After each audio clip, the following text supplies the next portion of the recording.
እኔ ጠጥቼ አላውቅም። አንቺን ካገኘሁ በኋላ ትቼዋለሁ። ያ ያለፈ ታሪክ። አንቺ ካገኘሁ 3 ነው 4 ብቻ ነው የጠጣሁ። ትቼዋለሁ። በቃ ስላንቺ ነው ሁሌ ማስበው። ስንት ነው ስለኔ ነው የምታስበው? ሁሌ ስላንቺ ነው ማስበው። እሺ እንደዛ ከሆነ እናንተ የተገናኘንበት ቀን መቼ ነው? እናንቺ የተገናኘንበት ቀን ያን ቀንማ እንዴት እረሳዋለሁ? ዓርብ ነበረ በ12 እና ብርቄም ወርቄም የጠላ ቀናቸው ነበር። ሁለቱም የጠላ ምልክት አውጥተው ነበርና ሁለቱም ጠላቸው ደግሞ ቦምብ ነው። ከየትኛው ሊድ በጣም ተወዛግፉ ተጨናንቄ ምናምን መንገድ ላይ እየሄድኩ ሳለ አይደል አንቺን የጠላ ቂጣ በተመሰል ቆንጆ ልጅ አገኘሁ። አሁን ራሱ ከጠላ ሱጣም እንዴ ወጥቼ አንቺን ውበት እያደነው ከዛ ቀረብኩሽ። ውስጥሽ እንዳለሚቱ አረቄ ልጽት ያለኝ ነበር።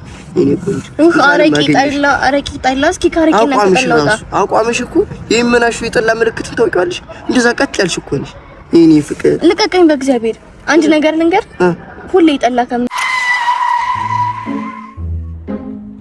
ብራ እርዳታውን 5ም 10ም ብራዘር 5ም 10ም መብራት እንዳይለቀ ብሮ ቸግሮኝ ነው ማስቸግር ወጣት ነህ ለወጣት ማለት ነው። እያየኸኝ ነው። አትሰክሰኝ ብሮ አትሰክሰኝ